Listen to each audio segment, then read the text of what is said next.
One. What's popping? What's dropping? It's your boy live and direct in absolute full effect out the 832. Y'all already know how I do. What's popping and what's dropping, everybody? This is my boy Craig Smith the second, live and direct in full effect out the 662. And y'all already know how he do. What's popping and what's dropping, brother Craig?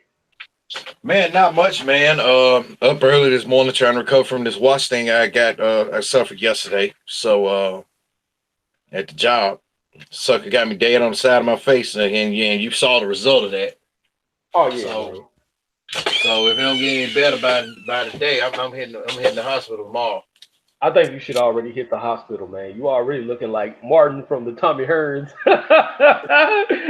You looking like Tommy now. You got to go on and take care of that, man. Whenever you get a chance, take some little juices, lotions, and potions, some from straight from the bottom of the ocean, man, and get that taken care of, man.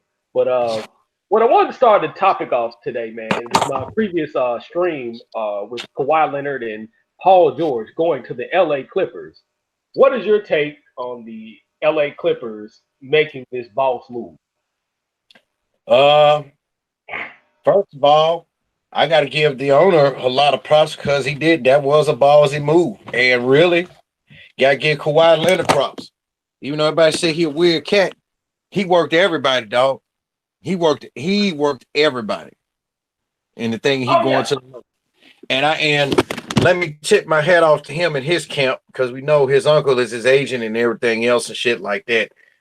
I couldn't tip my hat off to him last year, but then this year I really do. Um, they pulled the biggest work in NBA history, yeah. and I think Steve Ballmer with that's the name Ballmer. Steve Ballmer.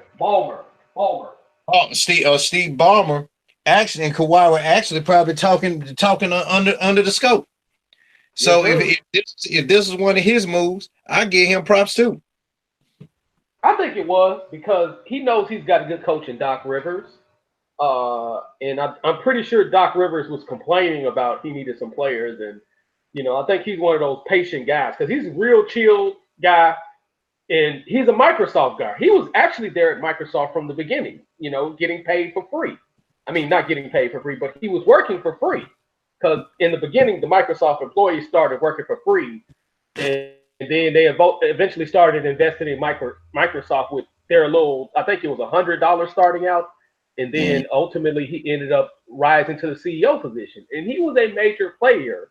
People forget when Paul Allen left Microsoft in the early '90s. He was the guy holding Microsoft down outside of Bill Gates. Bill Gates was the front man, but Ballmer has always been a low key guy, and he was mentored by Bill Gates. And with that, he learned so much from Bill Gates that he's like number 18th on Forbes richest list. He's worth $50 billion. You know what I'm saying? I think he's like the richest sports owner out there. You know what I'm saying? There might be somebody in the Premier Soccer League up in England that might be richer than him, but it ain't too many people richer than him. I'm gonna tell you that now. And most of the people that are richer than him, their wealth has been passed down, but he actually started from the bottom.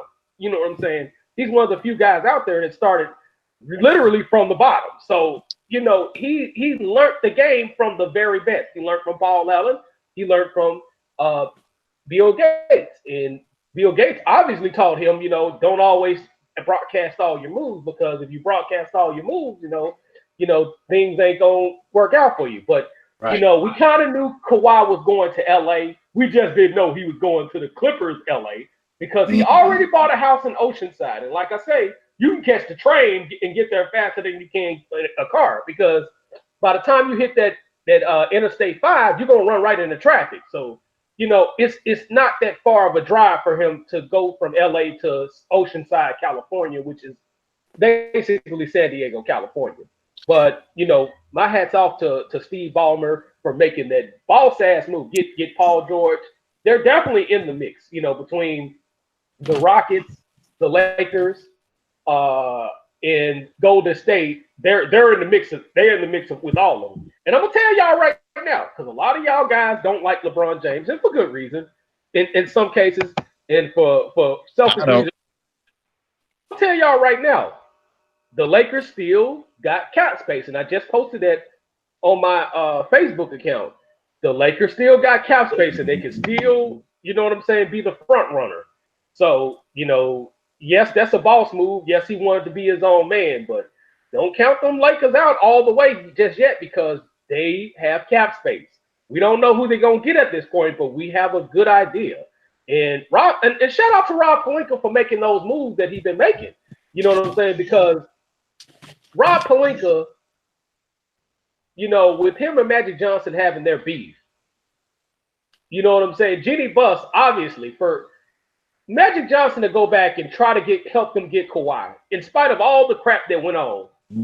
Obviously Jeanie Buss gave him about 20, 100 million, you know what I'm saying, to like be like, hey, you've been good to my dad and you've been good to us as the Busses. Let me just drop you off $100 million. I still want you to represent the Lakers. She had to get in Magic gear and be like, hey, you don't, if you want to own the team again, cool, but be part owner, cool, but hey, just don't throw us under the bus, you know what I'm saying? And he did try to get Kawhi, because it's well documented that Kawhi wanted to speak to Magic and and Jeanie at the same time. Some sources say they separated, but we do know he talked to both of them. But Kawhi worked the shit out of the Lakers too, goddamn it, finesse the hell out of them. And sometimes us cancers are slick, man. We'll finesse the hell out your ass now, man. You know what I'm saying? Like you say, we can't be manipulative when we want to. And he was like, hey, I'm interested in coming to the Lakers. And then he did that. He pulled that move on him. Right. He stunned on him. He was like, oh, you know what I'm saying? I'm Kawhi Leonard, man. No, I'm Kyron, man. And I'm going to fuck Stephen Curry's wife long dick style. That's how he did the Lakers, man. He fucked them long dick style. You know what I'm saying? He's, shout out to his fiance as well. You know what I'm saying? He's supposed to be getting married pretty soon as well. Kawhi? Yeah, Kawhi's. Yeah, he got a fiance, man. Yeah. So, and Kawhi, I know one thing about Kawhi. Kawhi is not going to blow his money because he's very cheap, and this is well known because he was still living with his parents because in San Antonio, you know what I'm saying? He was still living with his parents. He bought a real modest house and they had to make this dude go get a damn car because he was still riding what the hell he was riding? You mentioned it before. A Tahoe. Yeah, an old school Tahoe. And it was raggedy for the most part, but he's real hands over fist over his damn money, man. So he's gonna do good, man. He's not gonna be one of those guys I think gonna be broke. And, he takes care of his family, but he's smart the way he takes care of his family. You know what I'm saying? Right. His uncle, the agent. You know what I'm saying? So it's a real. You can tell he was raised right, and he's very aware of what he does and stuff like that. But shout out to Kawhi. Even if he had went to the Lakers, again, that was his decision. And again, with the Raptors, because I was with what TSN said, the Raptors was going to offer him 5 years for $191 million. Yeah, but either way he did, I don't knock his decision, and I don't knock him for this decision. That's his business. He got 2 rings to show for it. Even if you was with the perception of, hey, he's he'll be weak if he go to the Lakers. He do what the fuck he wants to. He got 2 NBA Finals MVPs. Only 2 other people who went to have won 2 NBA Finals MVPs. How many final appearances did Kawhi? And hold on, if I remember correctly, Kawhi went to the finals 4 times, right? He went to the finals 3 times. 3 times and won them all. He won. No, he lost one. He lost 1 and won 2. He got a better win-loss record than LeBron. Yeah, he has a better win-loss record because he's been with the San Antonio Spurs, and the San Antonio Spurs was one of the winningest teams during that time frame. Even though they lost early and they had early exits, they were either number 1 or number 2 at that particular time. You know what I'm saying? Because they was at the end of the prime between the big 3, and he ended up showing out because his point per game average had went up during that timeline. It went from 7 to 12. 12 to 16, 16 to 21, 21 to 25. You know what I'm saying? Then he had a little drop off, but then it rose right back up. You know what I'm saying? To 21 I think he's at 17 a game in his career wise. But the Spurs were always in that top 3 spot in the Western Conference as well.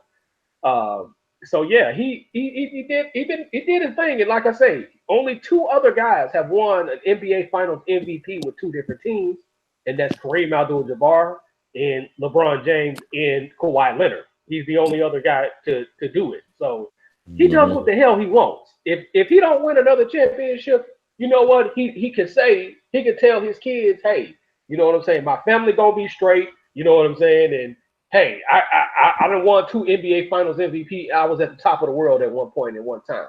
But let me tell y'all, let me holler at these damn tap dancing company men ass like Will Kane, Stephen A. Coons, and the rest of you hoes out here talking about he would have been weak. Again, he could do the fuck he want to. And all you company men as sports announcers, you don't set the terms on what a motherfucking player do.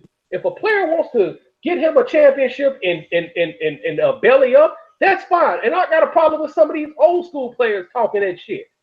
Motherfucker, if you had the opportunity to get you a championship with the kind of money these guys was making, you would have did that shit too. It was just in your day, y'all had more leverage. Guys like Larry Bird, Magic Johnson, they had no incentive to leave those teams because those teams was giving them what they want. Same with Michael Jordan. You know what I'm saying? Those, and I'm not knocking what they did. I respect what Magic did. I respect what Bird did. I respect Michael Jordan did. You know what I'm saying? It's how they wanted it was cool, but there was no incentive to trade either one of those guys. You know what I'm saying? It wasn't no incentive to let Michael Jordan go for the Bulls. It wasn't no incentive to let Magic Johnson go from the Lakers. I.e., Magic Johnson was booed for getting Paul Westhead fired because what happened was Paul Westhead stopped going to the run and gun system or the Showtime system that they had. They went to a slowdown system, and Magic Johnson demanded a trade from Jerry Buss. And Jerry Buss was like, hell no, I can't lose no Magic Johnson. You got to go, Paul Westhead. And that's when Pat Riley got fired. You know what I'm saying? And then from that point on, Paul Westhead? Yeah, Paul Westhead. Yeah. Because he came up with the system. Because everywhere Paul Westhead went, he ran that system. But the thing is, he changed the offense, and it didn't work.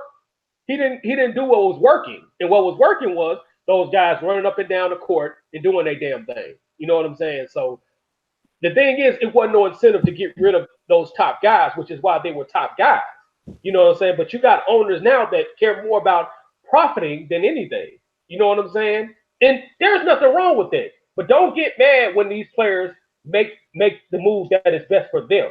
Because these kids and these guys have a right to be the best they could possibly be. Nobody should sit up there and criticize them for what they do. Kawhi's doing his thing. You know what I'm saying? Kawhi's doing what he want to do.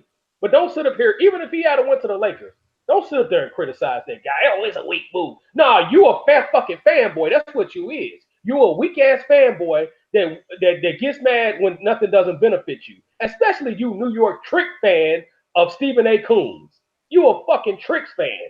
And I hope y'all never get nobody, goddammit. Fuck Stephen A. Coons. And fuck Will Kane too and all you other fanboy ass announcers. Do you got anything else you want to say about this whole? Nope, but let's start off another topic.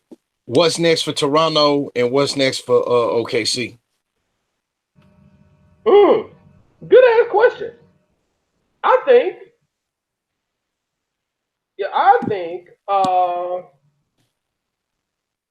think at some point Russell Westhaven gonna get traded.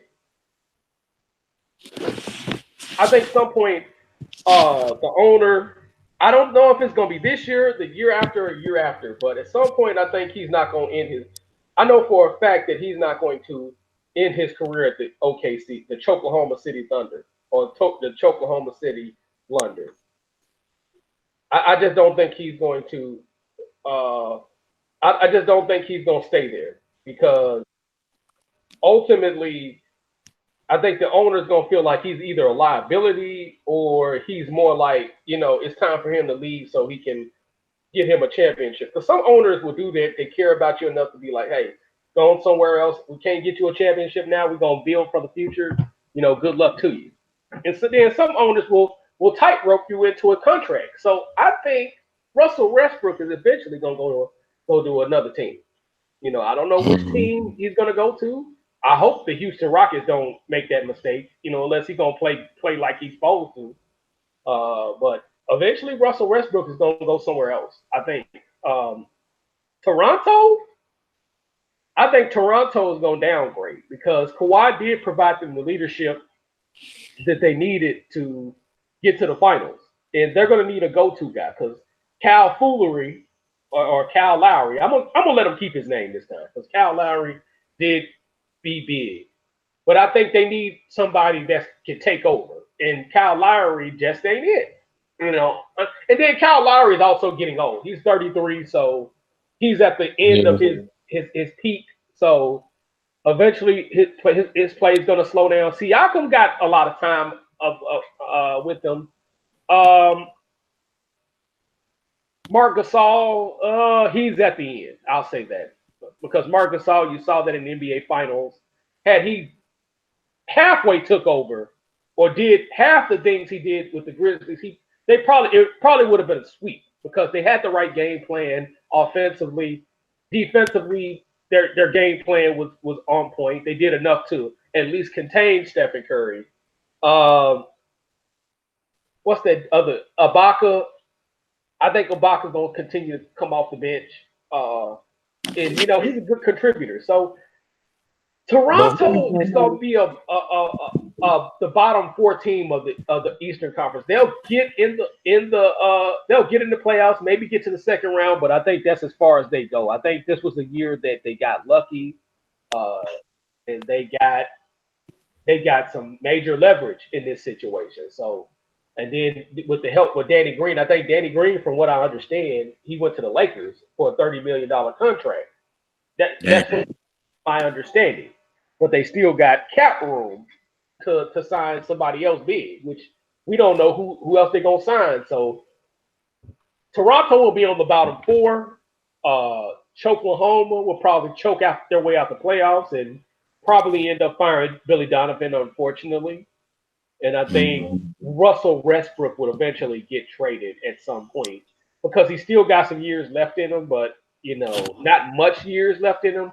But at this point, you're going to have to find some way to provide yourself cap room to build for the future. That's my conjecture. With Westbrook, if he want to be an Oklahoma City Thunder, a.k.a. continue to blunder, then I say, talk to the owner, have a talk with the owner. But if you want to win a championship, have a talk with the owner. Communication rule the nation, I should say. So he's either way.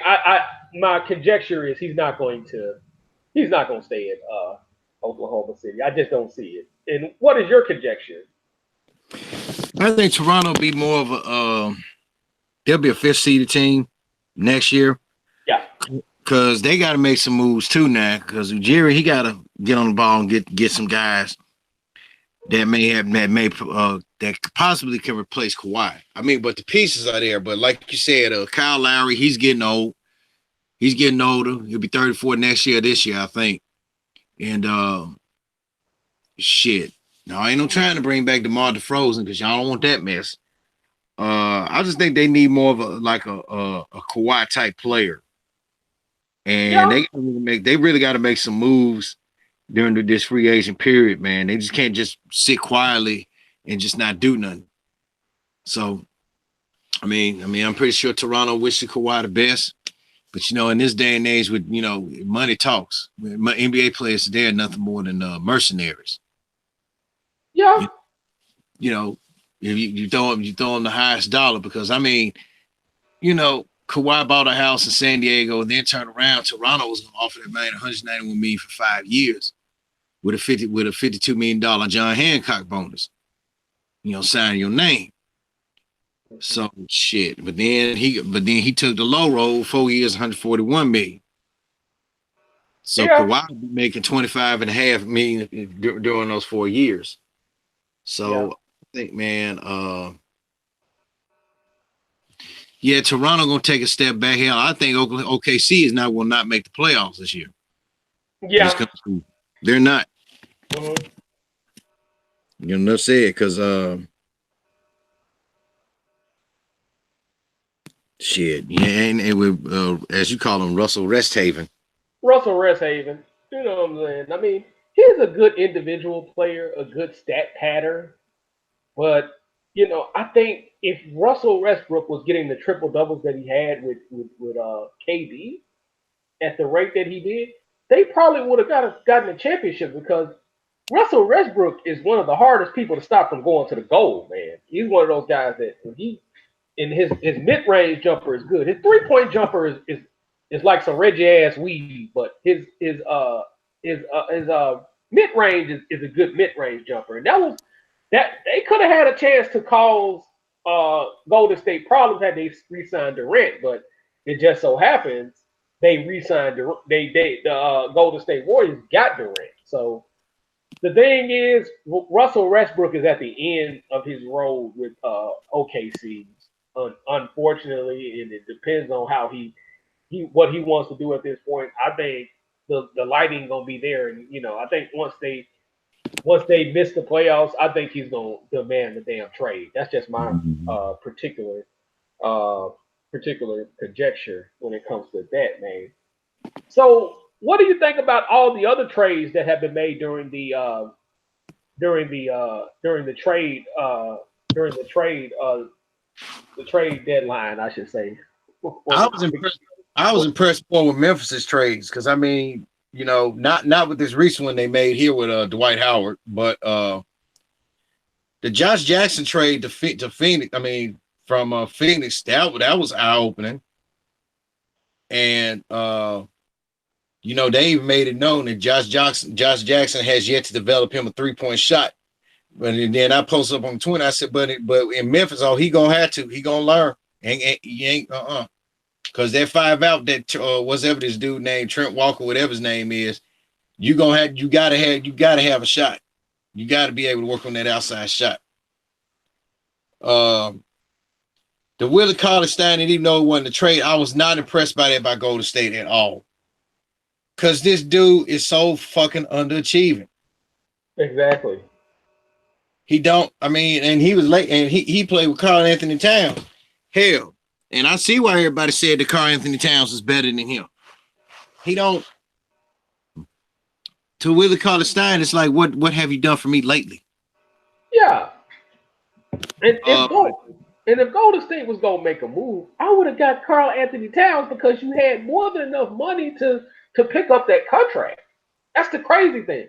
They could have had Karl Anthony Towns, or when he playing bad, Karl Anthony Clowns, because he would have worked right good in that Steve Kerr system. And then he gives them an extra option. That would make Golden State a lot more very dangerous because he can score inside and out, and then you got to really play. So if you're gonna get rid of Boogie Cousins, you got to be smart with it. If you're gonna let Kevin Durant go, or Kevin Durant gonna move on, you got to be smart with what you do, because Willie Cauley-Stein, you got to hope he develops, because if he don't develop, then that's a bad move, and you're gonna have to go from phase one. So it is what it is when it comes to that, man. So it is crazy, but I like some of the Grizzlies' moves. I don't think they're going to keep Dwight Howard because they just traded for Dwight Howard. But Dwight Howard, to me, he didn't just got slow, in my personal opinion. He's highly underachieved in his career, because I think he still should be having 20 points. But the problem is he doesn't even have a mid-range game. His hook shot is Reggie as hell. He thinks he's gonna be able to dunk on everybody, but people can stop that. You can double team him. You can double team the post and stop those dunks easily. So Dwight Howard, he didn't underachieve, in my personal opinion, and I think he just need to probably just retire at this point. Because he didn't got overpaid. I can truly say he got overpaid, and he just didn't got it. But it is what it is when it comes to that, man.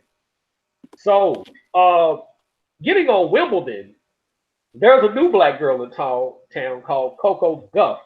She upsetted Venus Williams in the first round, and for a second yesterday, before she made the round of 16, she was looking like she was gonna lose, and then all of a sudden, Coco beat the shit out this girl, because she was down 6-love, and she was down.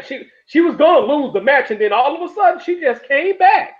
Because I'm looking at the ticker, and I'm like, damn, this girl gonna lose. I mean, all of a sudden, Coco, dropped the Coco and shit. She beat the shit out this girl in the next set, in the third set. So, what do you think about Coco so far, or have you heard of her? I should say.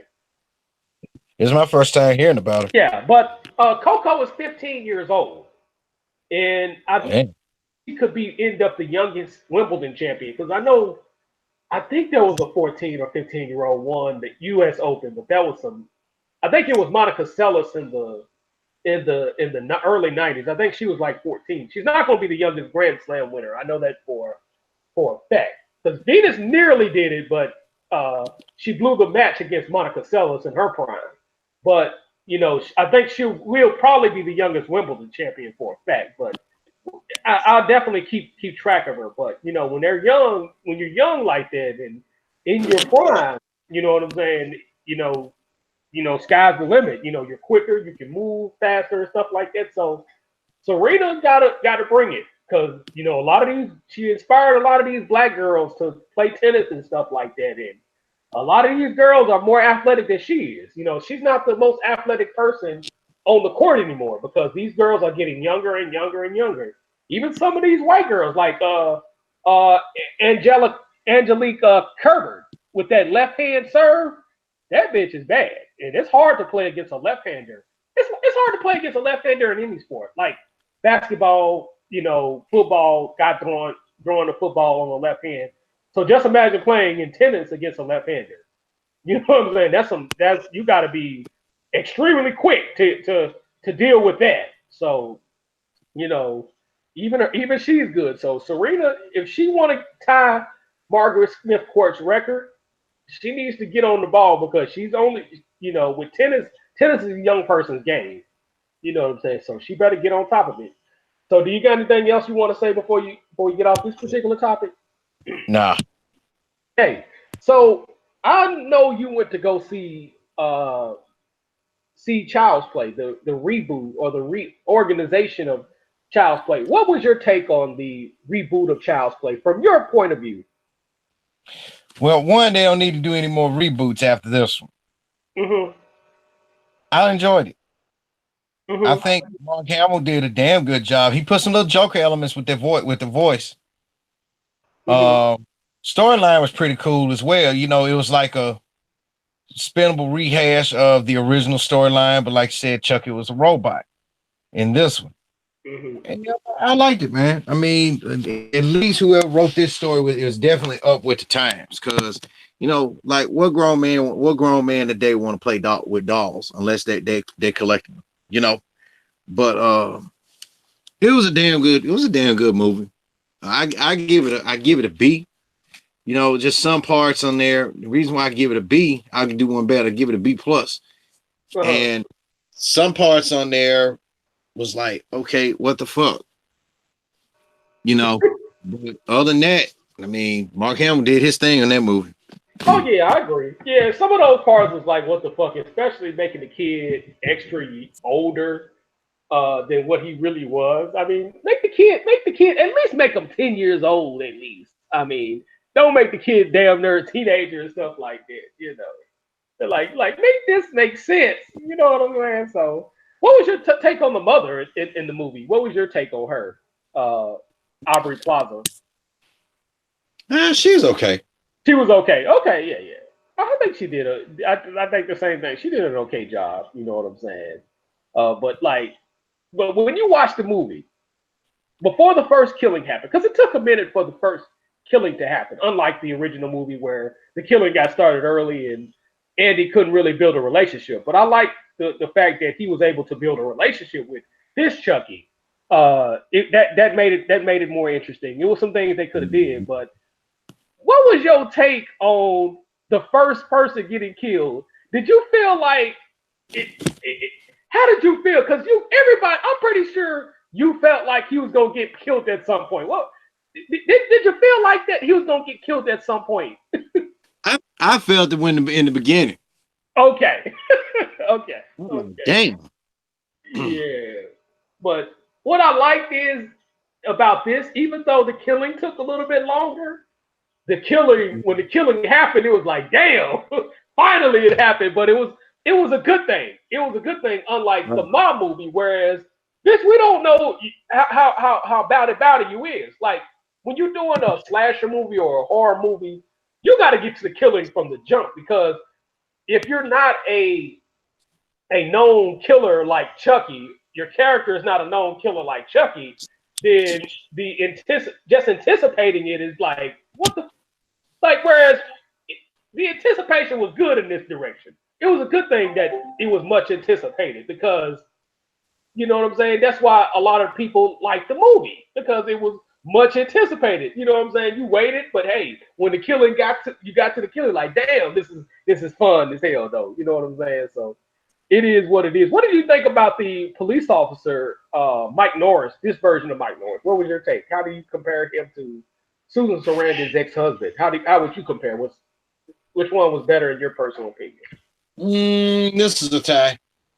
Yeah, I agree. And what did you think about this Andy? Because it's like 3 Andys that by the way. But how would you compare it to the original Andy? How would you compare it to him? Spin to her a little bit. She put a spin to Annie, looked like a little ad-lib twist to her character and stuff like that. And really, the best parts done by actors are the ones where they ad-lib. Okay, most definitely. But and we talked about this off air. They're supposed to be doing some more Chucky movies in the movie theaters, according to Don Mancini. And because unfortunately for him, even though he'll get paid for this movie, he doesn't have the filming rights. Mm-hmm. Universal has the filming rights, and they sold it to whoever. I can't think of them off the top of my head, but they sold it to whoever the other company was. You know what I'm saying? There's a difference between an original screenwriter person that has screenwriting rights and filming rights. Like, for instance, Steven Spielberg has filming rights because his shit comes out of a book, and you got to go to Stephen King and get permission, because the people who did The Lawnmower Man, they found out how bowdy, for lack of a better term, that Stephen King was. You just don't take his shit in without his permission. They found out very fast. Mm-hmm. You know, I think it was Miramax. I could be wrong, but anyway, they found out how bad it was. But with Don Mancini, he gets a percentage of the residuals, but he doesn't get the filming rights. And filming rights can pay you pretty handsomely in that direction. But they will be doing a sci-fi reboot. Sci-fi. They will be doing a TV series on sci-fi, but the movie they will do another Chucky movie according to him. And also, he also mentioned that he's been trying to do a Freddy versus Chucky, and according to my brother Craig Smith, shout out to you, brother. They've been talking about this for many years, even when Wes Craven was alive. But I think what it is Wes Craven did not have the filming rights to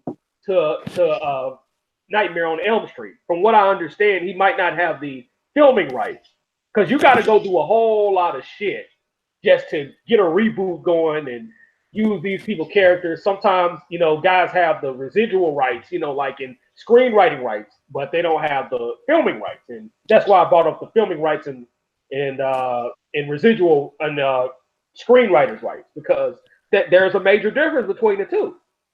You know what I'm saying? And I don't think Wes Craven had that kind of say so.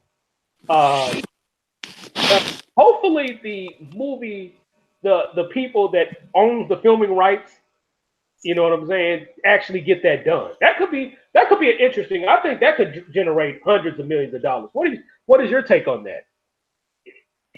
It could be interesting. I agree with the same thing. Because like I said, they've been talking about uh Chucky versus Freddy for years.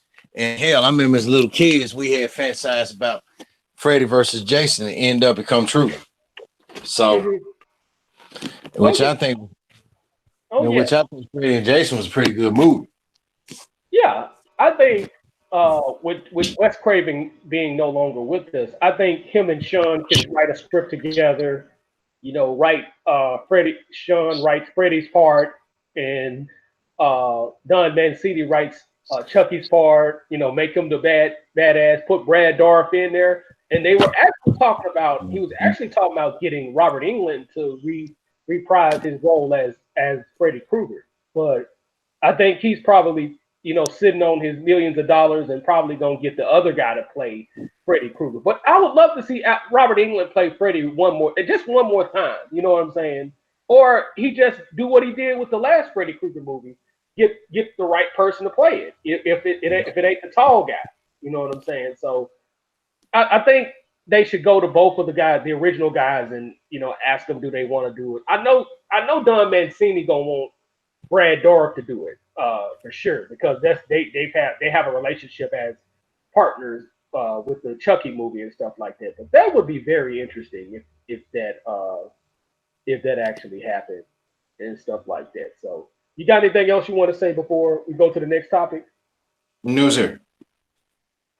Okay, we got another Disney controversy, and most of it is usually, and most of this is white supremacists for the most part.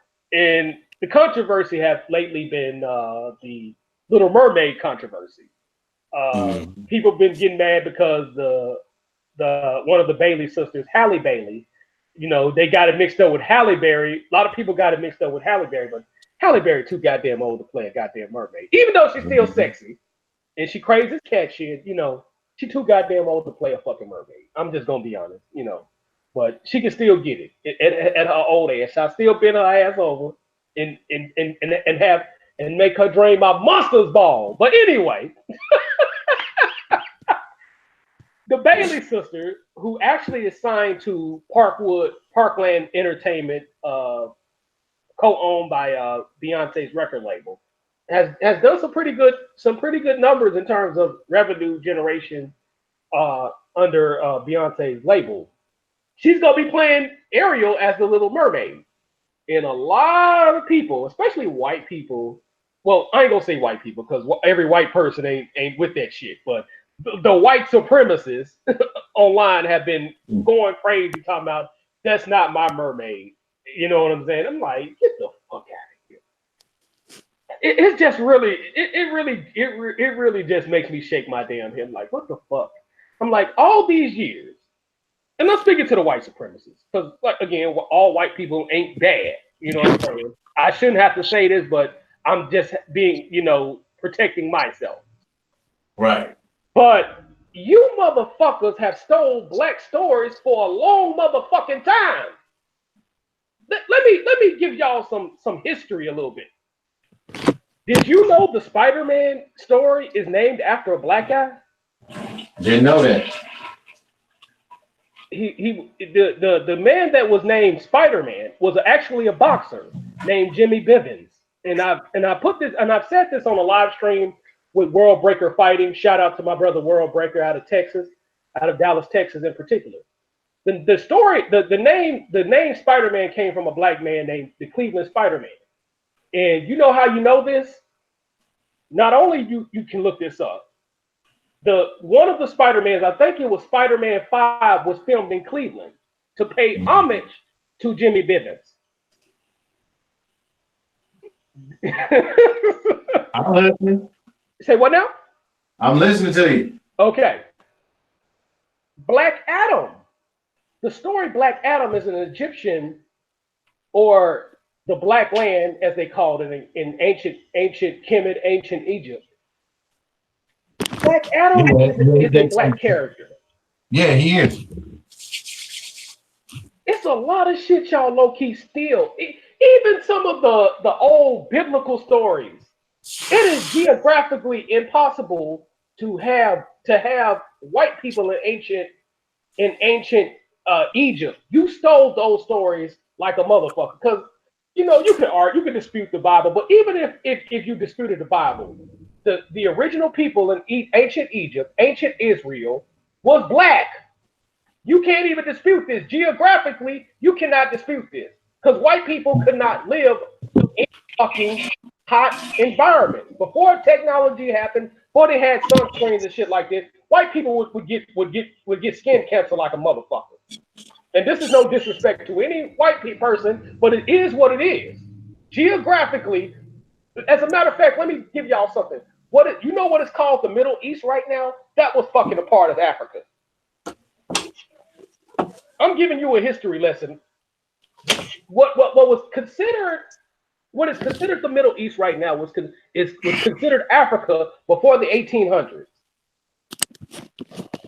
But you done stole all types of fucking stories. And I mentioned this about Aladdin. With Aladdin, which is an animation, and you can get anybody to play in the animation. But the Arab League was pissed off about Aladdin because they had everybody that did the animation was lily white. And the Arab League like, what the fuck is this? Now, this particular Aladdin, the reboot, the live action version, most of the people were either from the Middle East. The main characters from the Middle East. They did have some African people in there that was like the guardsmen and stuff like that that took Jasmine to the post and stuff like that. But for the most part, the main characters, outside of Will Smith and Naomi Scott, who obviously black people, you know what I'm saying? For the most part, it was people from the Middle East. And if it's an Arabian story, so yeah, they should be well represented with their own story. But to make my point, you motherfuckers have been stealing stories for a number of years. Y'all been stealing fucking stories for a number of years, and you want to get mad over a fucking fictitious story. A fucking fictitious fucking story. A fucking fictitious story that you could put anybody in that position. You could have put a fucking Filipino woman. As a matter of fact, there was a Filipino woman that was playing Ariel on the Broadway stage play. But there was no controversy about that. You know what I'm saying? This is facts. You can't even dispute this either. It was a Filipino woman. I don't know the woman's name off the top of my head, but I know for a fact it was a Filipino woman that was playing that was Ariel in the stage play. But as soon as it get to a beautiful sister, obviously, her and her twin sister, there's a problem with it. All you motherfuckers that got something to say about this in controversy and in a disrespectful manner, kiss my black ass, you motherfuckers. Because you don't complain when you steal all the black stories from ancient Egypt. From a lot of y'all stories, y'all steal half our shit. You weren't complaining when James Cameron stole the Terminator, which is based off what a black woman wrote. Yes, the Terminator in the Matrix. Y'all steal a whole lot of shit. Hell, I can go on and on, but the point is, this is a fictitious story that anybody could have played. Mm-hmm. Anybody could have played this shit. So, and go ahead, sir. And word has is that Octavia Spencer is rumored to play Ursula, which I think would be a good fit because if they're gonna do it animated, they'll probably CGI, put in a CGI suit or whatnot, and have her doing emotions. I think, or just do the voice, but just base the animation off of her likeness. I think that'd be pretty good. Yeah, and I think eventually once the controversy dies down and the necessary people go to the movies and see it, because I think a lot of black people gonna end up just seeing this just for the, just to see it. You know what I'm saying?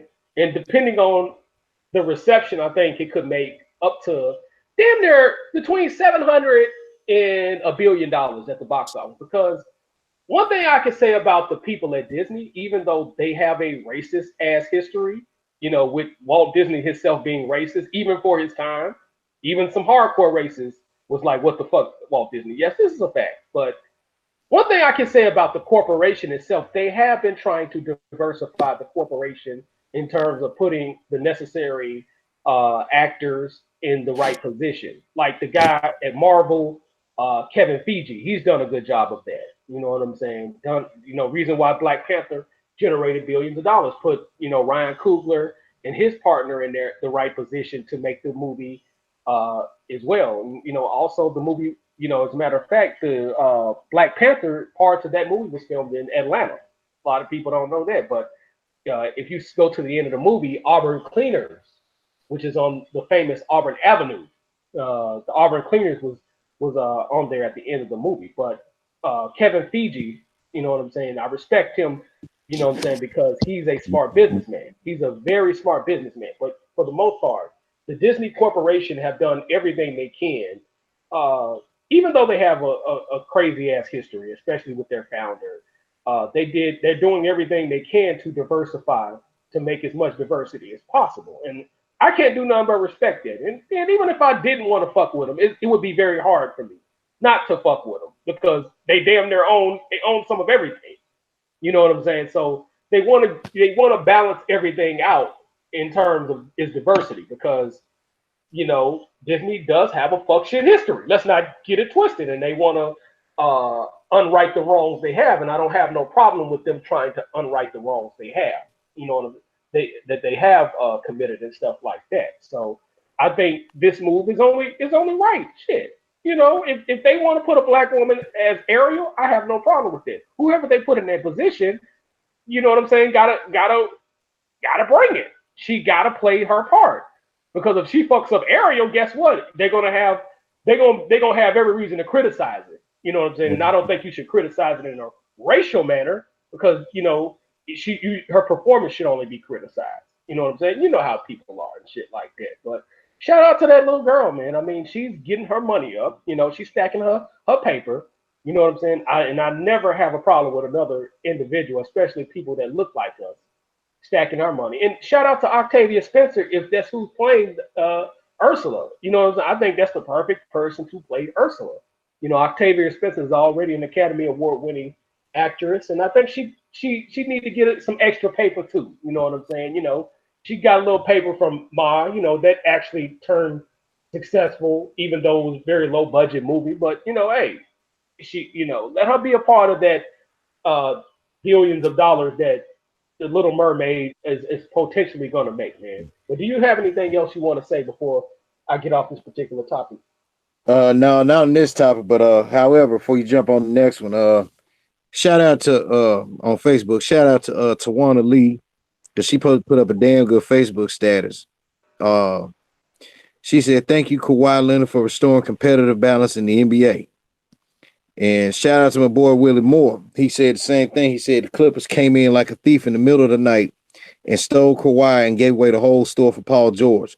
OKC got a lot of trade assets now, 5 first-round picks. The league is finally balanced. I agree. I agree. I agree. Everybody, No, I'm just saying. Go ahead.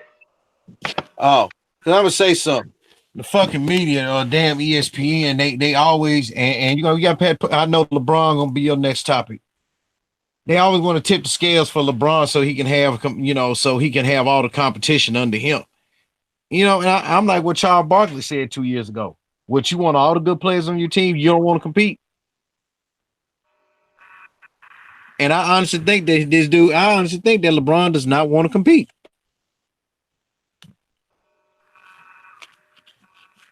Well, I think he's trying to leverage as much as he can possibly leverage with this particular team. I don't think that's the case. I think he want to give himself the best chance to win, and I can't blame him for giving him the best chance to win because he is under a lot of pressure wearing that Lakers uniform. Because every great player in history that has played for the Lakers uniform have won a championship, at least one. He's got to produce at least one to be up there mentioned with the Jerry Wesses, the Wilt Chamberlain. Technically you could say Elgin Baylor didn't win a championship, but they gave him a ring, so that counts as a championship. Goddamn it, as far as I'm concerned. But George Mikan when they was the Minneapolis Lakers, the city of 10,000 lakes. I mean, he's got to produce something, and it's a lot of pressure being LeBron and being considered. And I say considered for factual reasons, being considered the best person of your era. With arguments to Kevin Durant, Curry, even Tyrone. You know what I'm saying? You gotta produce. He's LeBron James. The problem with ESPN, the ESPN hyped LeBron James up too much. That was the issue.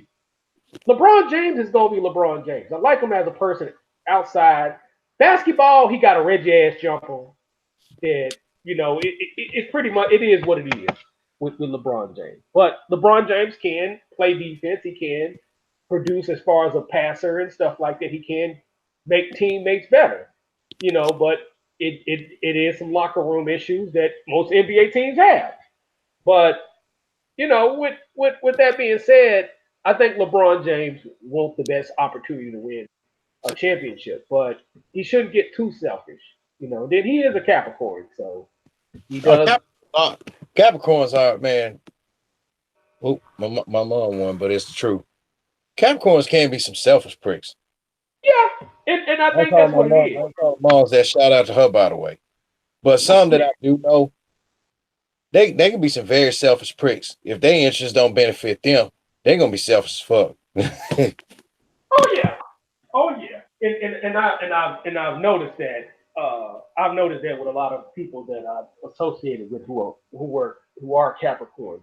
You know what I'm saying? So, but I still, the Lakers got cap space with them not signing Kawhi. That was a good thing for them because now they can use that leverage to get anybody. Even if they hold off on that cap space until the season starts, they got leverage. It's a whole lot of leverage there. So it was a good thing they didn't sign Kawhi. You know what I'm saying? In my personal opinion, you know what I'm saying? I'm glad he didn't sign with him either.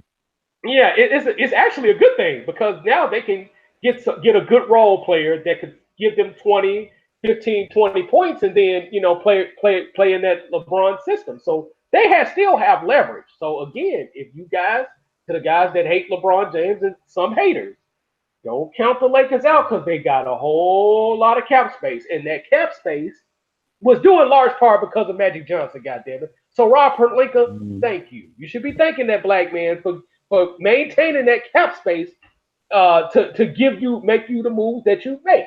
Jeannie Buss had really saved your ass because Magic was campaigning for the Lakers. And, he did throw the Lakers organization under the bus, to a certain degree. But Jeannie, gave that little payoff like, hey, here go $100 million. I love you, Magic. You like a big brother to me, you know what I'm saying? And you did some things for my dad. So just don't throw me under the bus. I love you, Magic. Say what now?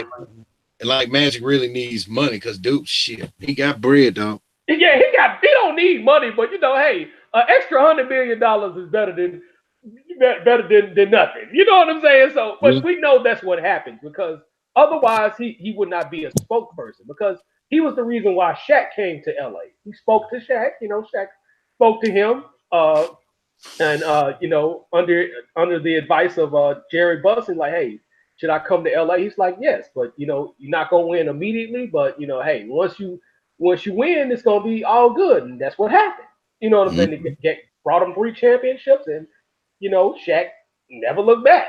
You know what I'm saying? So the thing is, the Lakers still got cap room, due in large part because Magic did not overspend his money, and Rob Pelinka was able to make that Anthony Davis move, which still gonna be dangerous. So it's a 4-way.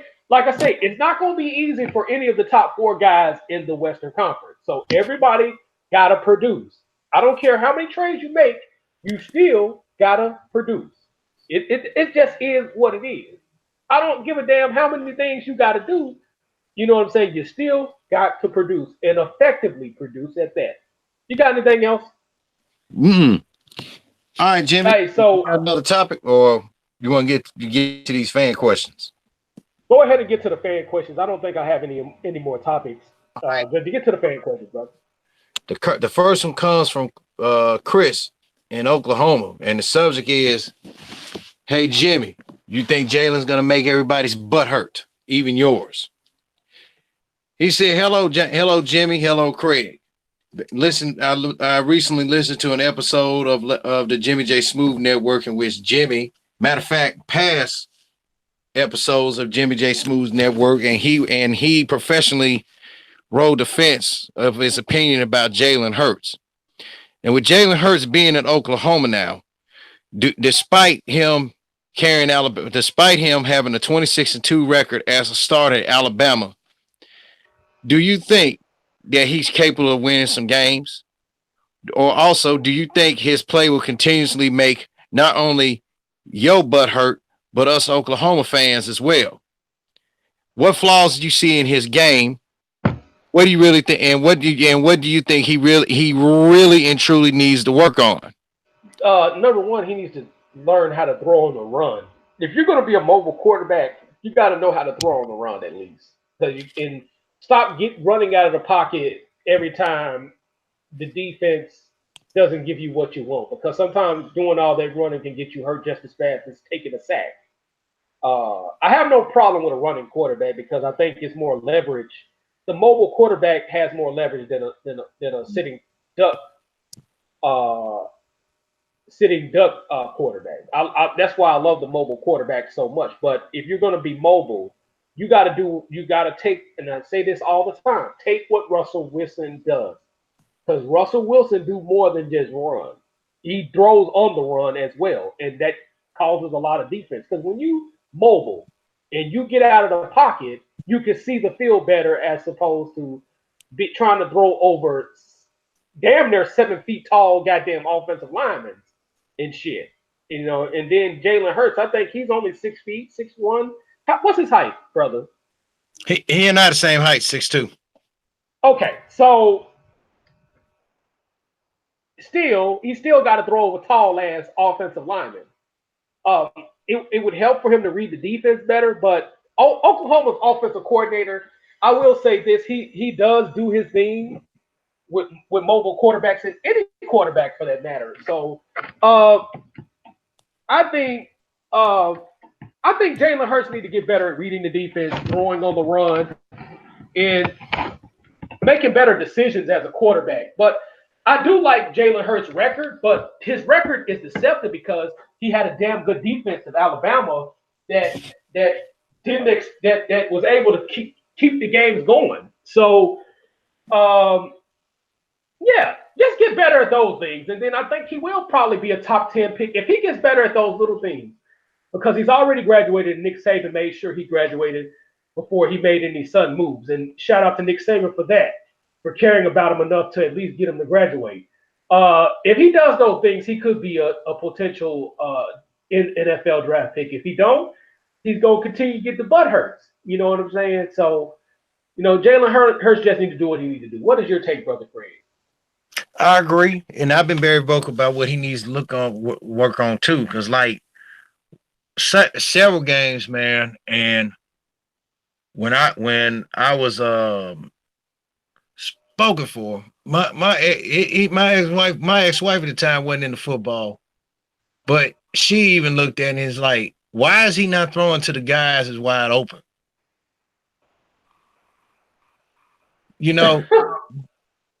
Jalen, and she had a point, because Jalen is bad. Jimmy, common sense tell you, dude. If you got a tight end like OJ Howard lined up in the slot, on somebody's best corner, you're gonna take advantage. You as a quarterback gonna take advantage of that, right? Yeah. Okay. If OJ Howard run a middle deep post toward the middle, if the defense run cover two, you got cover two man. You're gonna focus on your man beaters. And really is recommended. I'm not much coach, but correct me if I'm wrong with anybody coaching. If you run a deep post route and if the quarterback sees a hole in that cover two man, that's automatic first down plus some more touchdown.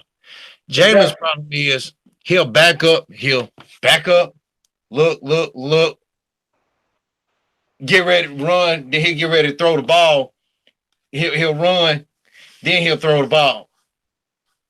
His pocket awareness is a little, and I think you said this too. His pocket awareness is very piss poor.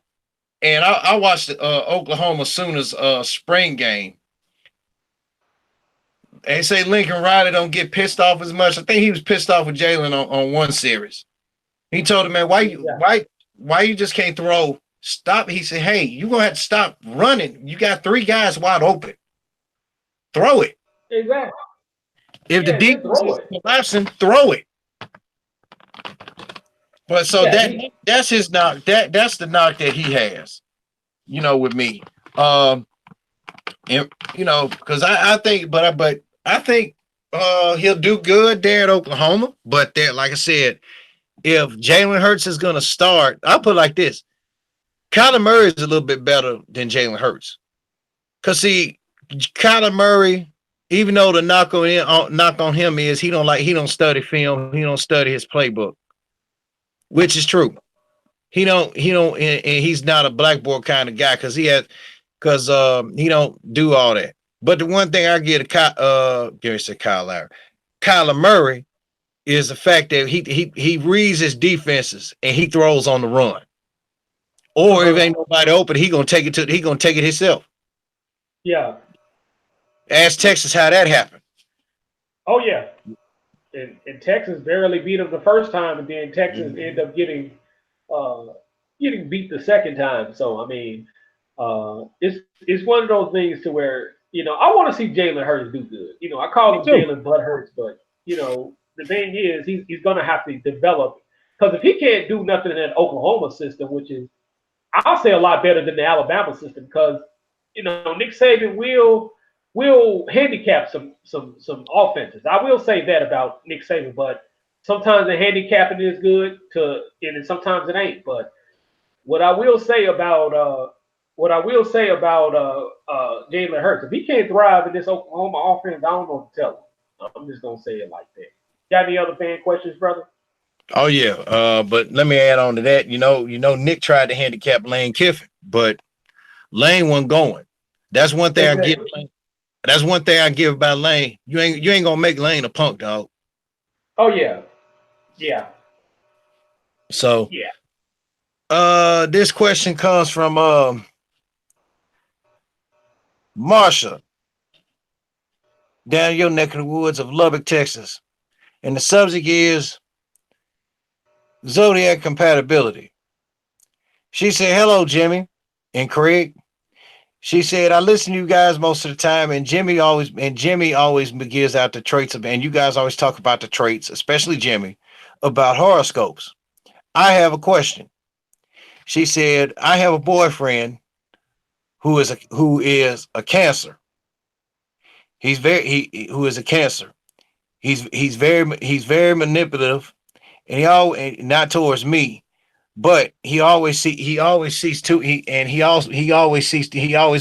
in the fact about, how does she put this shit?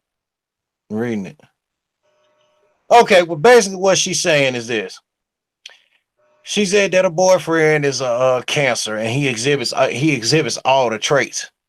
She said at times I have to G-check him, to borrow that term from Jimmy, about his behavior. He talks to people any kind of way, even if they speak by saying a simple hello, how you doing, he's rude by walking past them. Yeah. Do you think this guy is very compatible for me, despite him being a Cancer? If so, what are you guys' takes on this?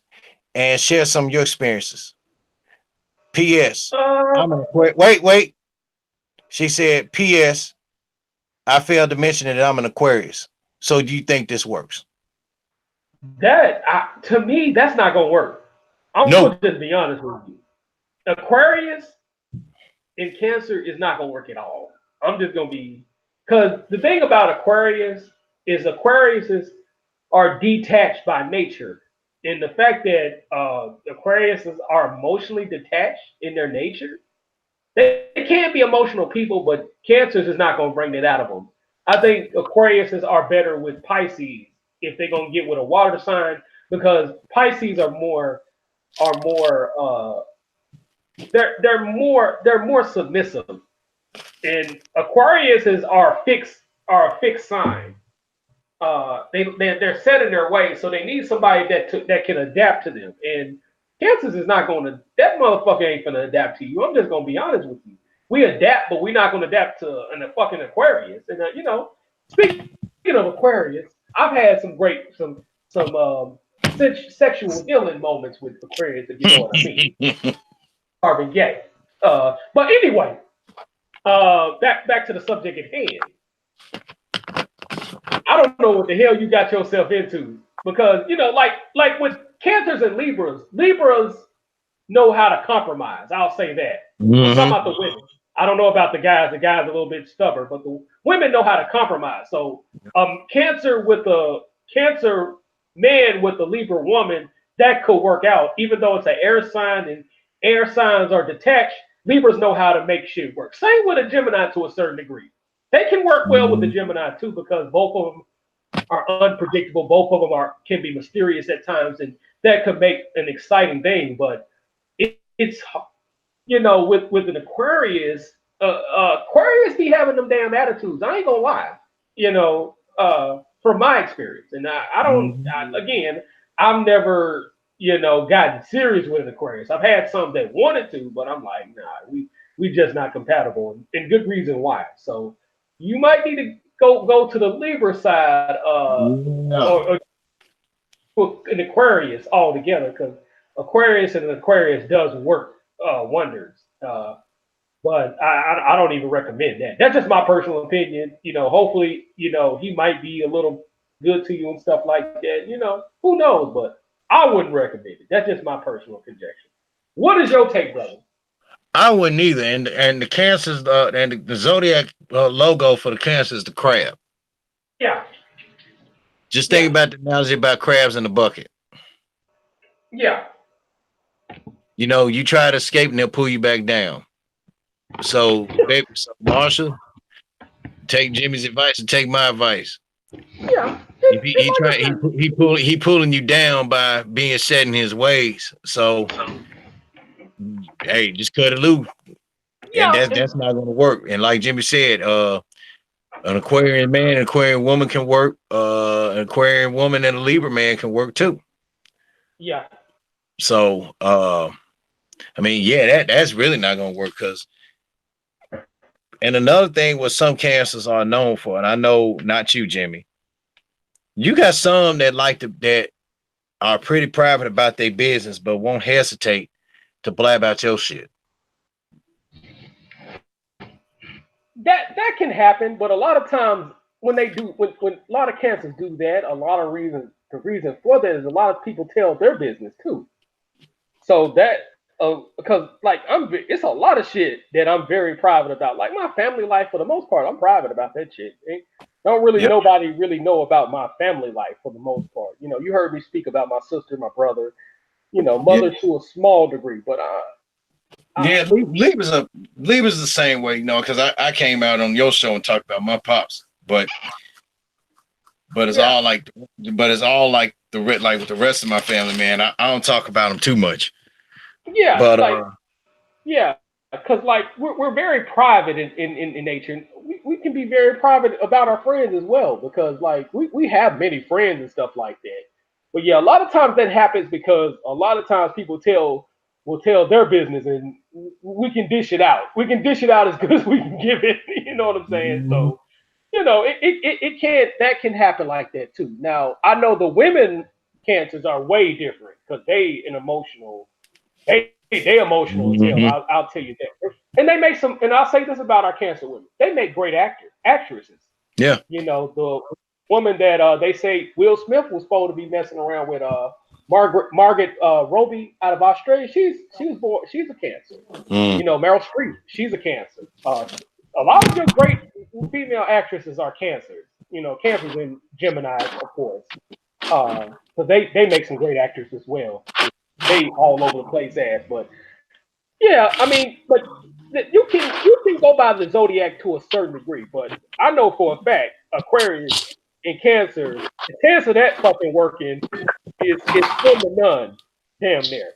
like with a dude, it might work if the female, if a female cancer is willing to be told what to do, that shit might work. But the problem with a female cancer in an Aquarius man, that shit might work because again, Aquarius is like having their fucking way, and uh, and women are like that too as well.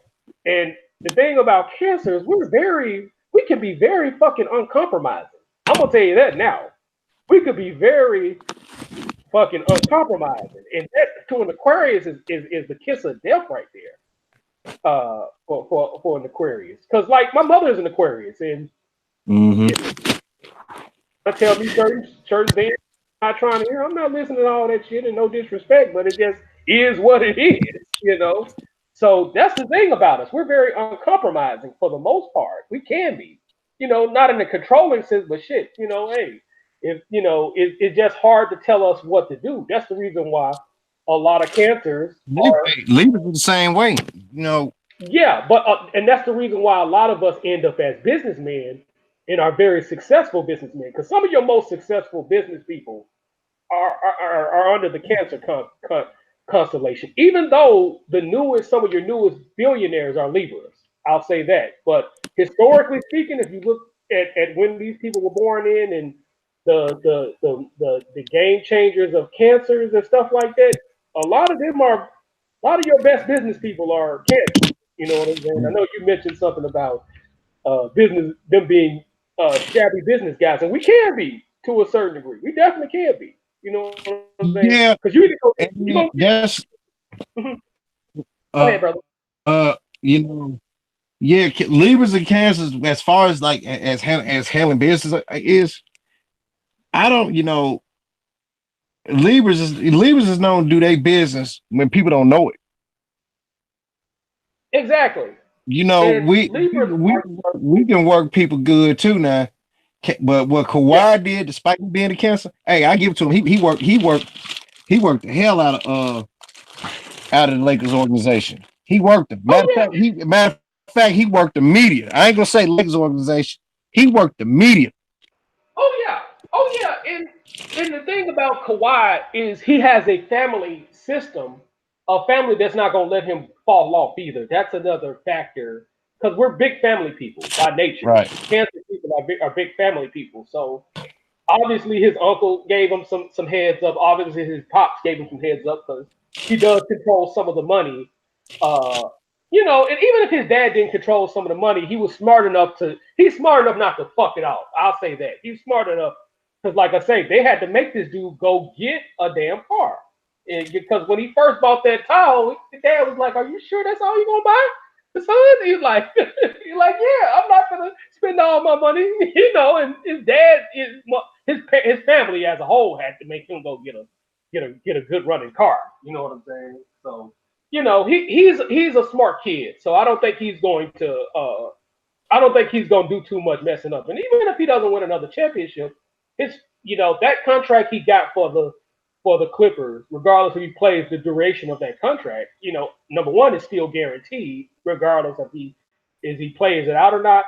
And then, number two, you know what I'm saying? That's one of those contracts he's getting to establish his family legacy and stuff like that. That's more like, hey, if I don't get another NBA title, hey, my family gonna be at least straight if we ain't already straight. So I'm pretty sure he's gonna be straight. But one thing I can say about Libras, when Libras don't spend all their money, they make good business people. I'll tell you that right now. It's hard to give anybody a run for their money without a Libra. If a Libra don't spend his money, he gonna be straight because Libras are known for being hellacious gamblers. And yeah, but when they I'm clearing my throat because that's me. Yeah, but when they handle their business, they some intelligent ass people. I'll tell you that, which is why you have I think it's when it comes to the zodiacs, the 42 newest business people have been Libras, and then Leos are bossy people anyway, so that's not much of a shock, you know. But like I'm speaking historically because we have the fewest newest billionaires uh, of the zodiac, but historically we've dominated the damn billionaire list historically. Hey, Richard. but I'm saying, boy, Libra women. I mean, not well, them too. Yeah, And the Libra and Leo women. I'm gonna say this, and we're gonna move on because we got two more questions to cover. yeah. They both get an Aquarius, Libra, an Aquarian with woman, a Libra woman, and a Leo woman. Woo! I had some magical moments with them. Most definitely. I can tell you that Very now. magical. Yes, sir. Yes, sir. All right. Okay, this next question it was aimed at me comes from De'Ara here in Memphis. Uh-huh. She said, "Hello, Jimmy. Hello, Craig." She said, "Craig, I went back and binge watched most of your Let's Draw on Something episodes, and there was an episode in there where you talked about leadership in the workplace, and you mentioned about a grudge that you had with one of your old ramp agents. I may have missed something here, but did you ever get that resolved? And if so, what were the results? Thanks, De'Ara." And P.S. She said also, P.S. Jimmy, keep up the good work on your show, and Craig, look forward to seeing you bring back your show on YouTube. Well, thank you. I answered this question last year around about this time on Jimmy J's network, but I'm gonna get everybody up to speed on it. Yes, I did. His name is David. Dave, shout out to him, David Snipes of the Snipes Crew on Facebook. He's a Leo too, so he's gonna be hitting the 25 plus next month. I did settle my issue that I had with him, and I will go and say this on here. And I told this on Jimmy's show. I have more respect for a real grown ass man to admit they false about themselves to another person and to ones that won't. Exactly. The same can be said for a woman. Had I known, like I said, had I known what he was dealing with at the time when we were working, like him traveling back and forth up to Ann Arbor, to be with, I believe he said he was, because he had just got married, but his wife, before online schooling was a thing, his wife was still going to school up there. So, he had to, going back and forth up there to Michigan and stuff like that. And I can understand because that traveling be taxing. Yeah. Then he said that like on the flight we work on, they were pretty fucking high maintenance. They were known to make last minute changes, to fuck over people. And that flight was which is no longer now. It was Flight 55 Miami International. And they were some motherfuckers. Oh yeah. And like he said, there was a high maintenance flight that we were on. And he wasn't mad with me about it. When I pointed it out to him about some of the things, how he had treated me back then and stuff like that, he even admitted, he said, yeah, that falls on me. He said, because I should have been a little bit better with that. But I can confirm, we got talking about the good old days. I can confirm one of the rampages by the name of Zach. Shout out to him. That's Colin Gibbs' buddy. One time he went in there and told David, talking about, I'm gonna fuck around, kick CJ's ass. Talking about me, saying, he said, I'm fucking for real. I ain't just talking. And David, now we talked about that, and David busts out laughing because he remembered it. And he remembered what he told him too. He said, you plan on doing what? He said, and Zach told him, he said, I plan on fucking CJ up because I'm tired of him. He said, okay, well, I'll tell you what. When he get done with you, you come back and holler, you come back and see me.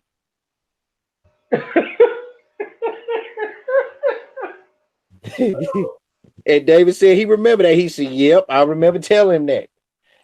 Because like he said, man, he get through, he wasn't lying because, hey, if I was going to punch him, what I was going to do, I was going to give what I was planning on doing. I wanted to give Zach arthritis for a while.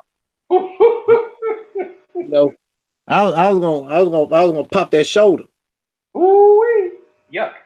Yeah, I was gonna pop it. I was gonna pop his shoulder off socket for a minute. you know. But bygones be bygones. Like I said, we cleared the air about that, and that's we sporadically talked. He's still out there. Shit, 31 plus years. Shit. He's still out there, and he said at the time they were asking, whereas you didn't have to fill out applications and go through interview processes and shit for rap agents and whatnot. He said at the time they were asking people. Yeah. And he said the thing that you had to do was the drug test. That was it. Oh, yeah. They were asking people if they wanted to be ramp agents. So he said this, but he said he started, was like a year after he started. He been with that company for it'll be 30. It's 30. It's 30, if not, 31 years this year. And I think he said he was a ramp agent for like 30 of those years. 29 or 30 of those years. So and anytime you've been out there that long and you make more money a week than a manager making in 2 weeks. Yeah. What that tell you? So yeah, dear, we did get that settled. And I just wish like this here. And I'm gonna say this because I posted on YouTube. If you got grudges with somebody, take a cue from me. Talk it out and listen. Because like if you have a grudge with me about something, I'm gonna listen. I'm willing to, or in case in point, probably if somebody got some beef with Jimmy. If somebody out there in Houston where he works at got a beef with him, pull him to the side and talk to him. Jimmy ain't gonna fucking blow. Yeah, smell that cigarette smoke. There ain't nobody in this house smoking. But shit, if anybody out there in any part of Houston, Texas, or wherever Jimmy works at Houston, if you got some beef, man, with him, pull Jimmy to the side and say, hey man, let me talk to you. And then add reasons. Jimmy gonna listen. I had one girl, I ain't gonna say her name, I work with, didn't even know me. She gonna talk about she didn't like me because of how I carry myself.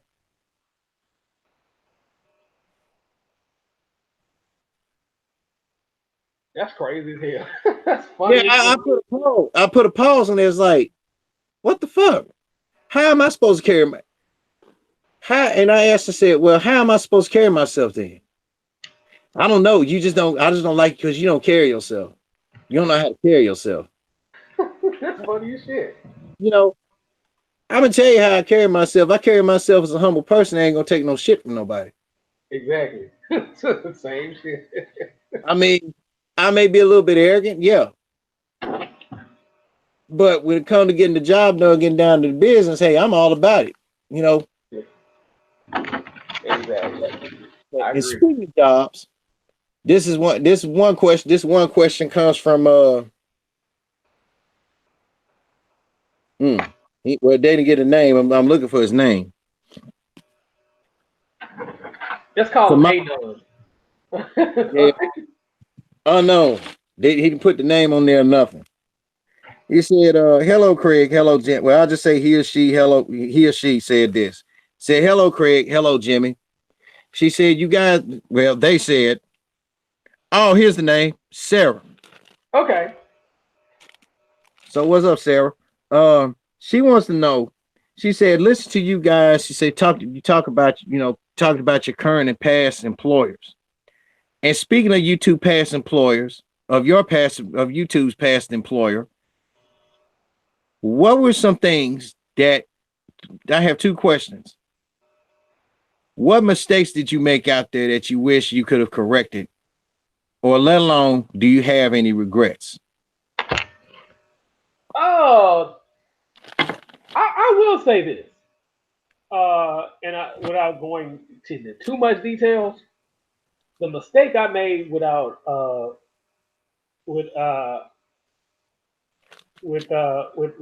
FedEx is not taking advantage of some of the opportunities FedEx. And I'm not talking about the travel or anything. It's some of the opportunities that I could have had at FedEx. I will say that. And I've kind of mentioned that before, but I've had opportunities to, I'll say, get paid better than what I'm currently in. And I would have probably stayed even out here. I just would have made better moves. So the best answer for that is, like I say, I wish I could have took advantage of some of the opportunities that that FedEx had for me because I took advantage of some, but I didn't take advantage of all of it. Because outside of some of the fuck shit that FedEx do put motherfuckers do, they are a good company and you can use them to the best of your advantage. I know my brother have. He was able to pay. He was able to pay go to school basically free under FedEx. So he took advantage of that tuition reimbursement as an aviation mechanic, and I don't do nothing but tip my hats off to him for that. So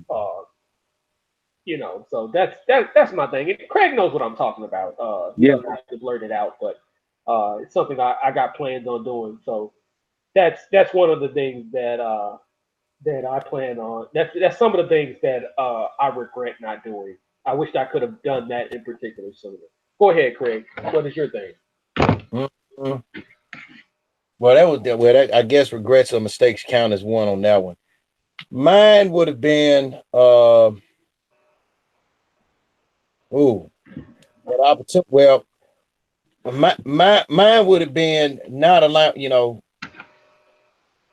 I had several mistakes, but the biggest regret I did have, and I've mentioned it publicly, was working alongside my pops on night side. Ouch! That's an oucher right there, dude. Ouch! It's not a knock with him. It's not a knock on him. Um, it was just like I said, just with some of the people that he associated with, out there. And it was just like, I'm not just speaking ill of the dead.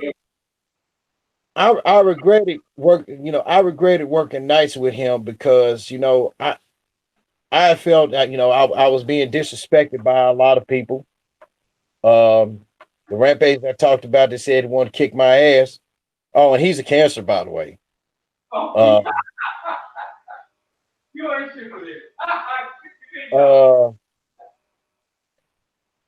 I mean, he had no form of tact, and he didn't with ball line as young lady put it with me. He didn't carry himself to a standard how he was supposed to be. Um, the reason why I say like I said, but the reason why I say I regretted it is because I was comfortable, even though despite my old area on day side was giving us hell, I regret about not making that move. I should have stayed.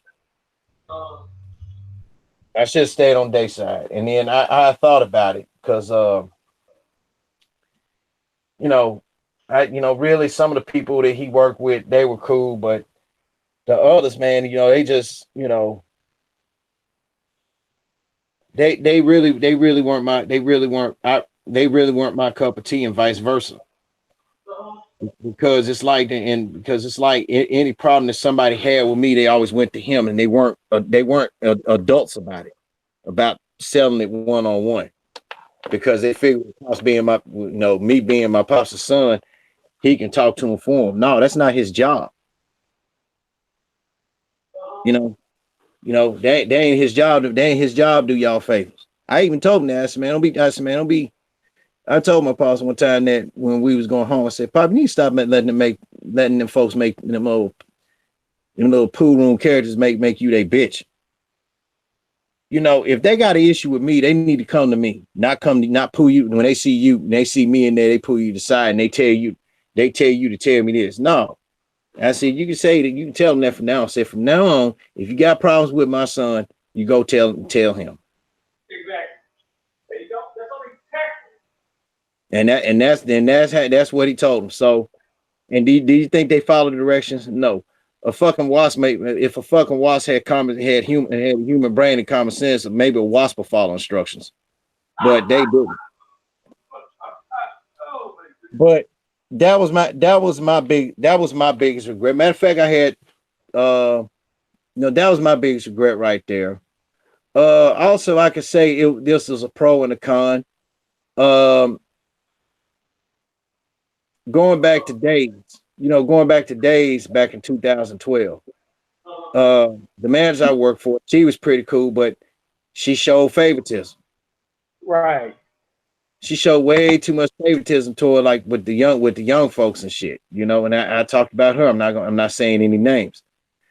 You know, I didn't like how she handled certain situations either with certain people. Cause you know, like she got mad with me because I had flunked the DG agent test by one mistake. Wow. And she got pissed off at me about that. I'm like, you know, and she's a Gemini, so when you with a Gemini, you basically dealing with two different people in one. Yeah, that's true. So, and Geminis let they loose lips sink a whole lot of ships, and they can sink their own ship.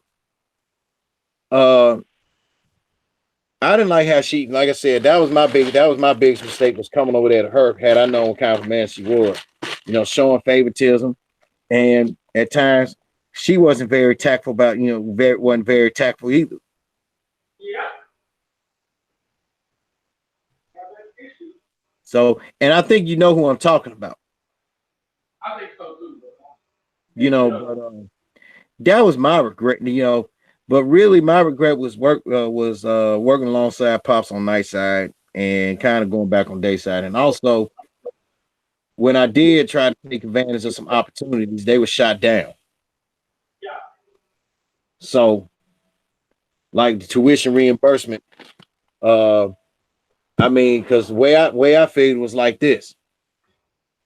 Because like one of my first managers, man, I think I started going back to school back in Remington. So me being a veteran, me being a vet, if you a vet, you already know this, and you get a nice little check going to school. Yeah. And when I went back to ITT back in 2016, hey, I was getting a disbursement check and my VA check. Wow. So yeah, disbursement was like once a month. Yeah. But you know, them were my two mistakes in the rest. But matter of fact, but with the opportunity and stuff like that, because like I asked this one man one time, you know, I need some information for the tuition reimbursement. So he gonna say, "Well, you a vet, ain't you? What they got?" I'm like, "Yeah, well, what they got to do with me asking you about the FedEx tuition reimbursement?"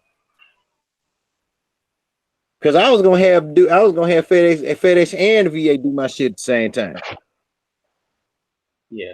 Hey, I got to check on my nephew real fast. So, keep on talking for a second.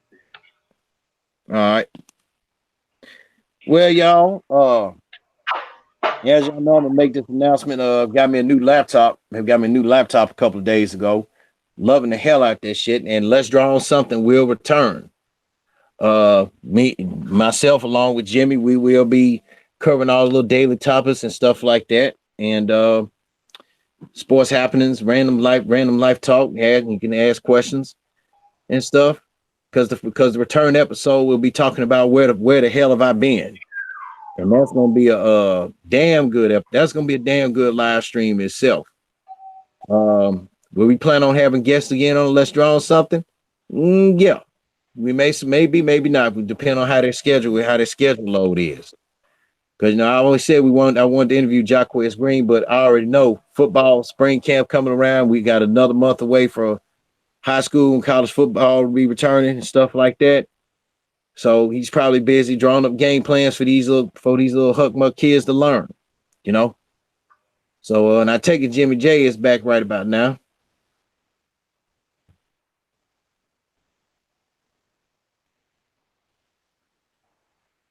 Or not. But yeah, we're gonna I'm definitely coming back with Let's Draw on Something, but that day will be determined. Yeah. I'm back now. Yeah, I had to go check on him because he was hollering abnormally. So I had to, because normally he's not a crying baby. Yeah. Fortunately for him, he's not typically a crying baby. Yeah, but back to what I was saying though, you know, the manager at the time was like, well, want to know, like, why would you need FedEx tuition reimbursement? You got the VA. I said, because I know what I'm doing. I know I got the VA stuff, but I want FedEx to do it also. Yeah, but So here, and also let me take into account. Everybody got so much VA loan they could spend as well. So mhm. you did right to G check that little hoe who said that little fuck ass punk ass shit. You know, the guy that I live with, he's gonna get a check for the rest of his life because he had a form of Gulf War syndrome. You know, they don't pay as much as they should have, but you know, at P- least it'll Post cover. traumatic stress, Say what, sir? PTSD. Correct. Absolutely correct. You already know the thing. But they cover enough of his living expenses. So all he has to do is go up to the VA and be like, "Hey, my living expenses is this." They'll pay for it. Whereas in your situation where you didn't have any of the issues, or we don't think you have any of those issues, they only give you Hmm. so much thousand. Sometimes it's 50,000, sometimes it's 100,000, sometimes it's 250,000. So for him to count your pockets, your VA loan, like a little bitch that he did, that was some fuck shit on his end. Yeah, So I just and I want got on because I'm not I'm not. That's why I say I'm not gonna say his name on here. He was my he was my first manager on night. Let's put it like but that. he's still a hoe. That still was a whole move on his part. And I'm like, man, you know, fuck you gonna count my pockets for? Yeah. So so then when I confided to another guy who was a vet on that shit, he said, hell yeah, you did right by asking about that. He said because hey, I'm going back. Hey, I'm going back to school, be going to school, be a graphic illustrator. He said FedEx reimbursed me and VA was paying me. So he said, hey, said he could have did that shit. Yeah, he a hoe. All time hoe for that. And this is like So back 15 years ago. So that's why I say, you know what, fuck it. That's all right. So I got that little money and all that shit, man. Hell, it was enough said. I mean, back then it wasn't much, you know, shit. 2005, you know, $580 something wasn't much, but shit, it helped me out. yeah, yeah, because everybody got a number. It's different for everybody else, which is why I'm educating the viewers because people think because you're in the military you make a lot of money, but it takes at least, from my understanding, because my uncle was a veteran, my all my uncles was a veteran. Let's just keep it 1,010. Uh, you don't really start making money in there till like your fifth to about 10th year in the military. That's if Yeah, they let you last that long. And I'm saying a key word if they let you last that long, they because let you sometimes, laugh because you're yeah, right. And I started on there too. You really don't get paid because hey, I remember back then. I remember when I was stationed at Fort Monroe, Virginia for a while. yeah, I saw a female sergeant. She worked at the main hospital. She did a little hours at the hospital because I think she was like she did like the she was an optometrist. uh-huh, And then I turned around later, saw her. She worked at Walmart as a part time optometrist up there. She was the lead optometrist at the one at Walmart. right. So you know, so I was like, I said, I said, let me ask you something. I said, I'm not asking as the soldier. I'm asking it. She said, that's fine. I got you. I said, you got to work a second job. She said, pretty much. Yeah. And she was an E6. She was an E6 because she was in this is 2003 at the time. She was in the Uh-huh. service for like 8 years because she got out when she got out of house, she joined like when she was like 20. So and I had to say, you gotta get your another job. So they ain't paying you much. She said, sometimes money, you know, sometimes military money be good on a lot of things, sometimes it don't. And I, I, let me educate some people because I'm educating people now. But before your ass get into the military, speaking of people, I don't recommend our people to do that shit. But if you're gonna happen to do it, know what you want to do when you get in that motherfucker. You know, is your purpose to get tuition? You might need to stay in there for a good minute. Are you mm-hmm. trying to be a doctor? You might need to stay in there a good minute. Or it, you know, because with black people, when black people start getting 5 and 10, 7 years in the military, they be trying to get their ass up out of there because they already know they're trying to get that 20 years. You know what I'm saying? So, and this is what I know. Mm-hmm. This ain't me just talking. You know, just because I'm not in, wasn't in the military, don't mean I don't know what goes on in the military. Because my late uncle, and my youngest uncle have told me some stories.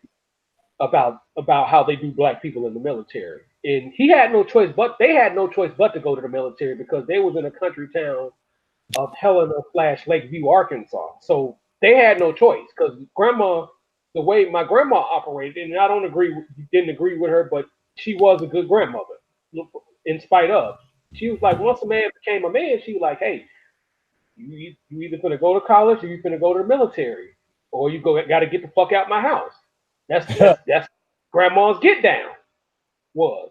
Now I don't agree with that because I think a kid, especially in today's society, should stay at home until they 25. They can't do shit after 25. I can't help you at that point. You know what I'm saying? You can always come back if it don't work out for you, but at least I'm gonna give my kid or the kid I will raise the opportunity to be like, hey, at least try. When you're 25, you got to get out and see what it's like out there. And if you got to come back home, then come back home. You know what I'm saying? But don't come back home because the life is too hard. Bitch, get out my goddamn face. Oh, I gave you 25 years of your life to take care of your goddamn business. But my grandma operated differently. You know what I'm saying? It is what it is when it came to that. But know what the hell you're gonna do is you're gonna be an aviation pilot. Do you want to do truck driving? You can get a CDL much easier. Matter of fact, if you don't have no driver's license in the military, you can get your driver's license very easy in the military. They will show you how to drive if you don't know how to drive, as in my case. But know what the fuck you gonna do when you get in the military. And I'm just giving people education point because people think you're gonna go in there and make a whole lot of money, and your ass will be disappointed. But please continue live and direct in full effect, brother Craig. Yeah, and I wholeheartedly agree. And we said it before and we said it again. The military is really not made for black people.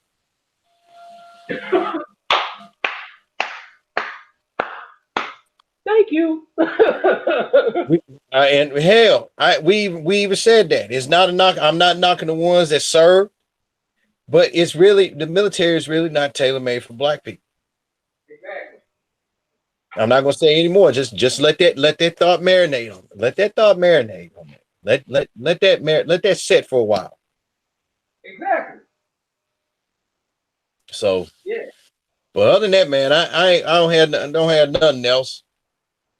Yeah, and it was this show was really meant to be a short show, but it just so happens we jump on so many goddamn topics that the topics, kind of stretch out and stuff like that. And again, black people, if you're gonna be in the military, get as much as get as much as you can out them hoes.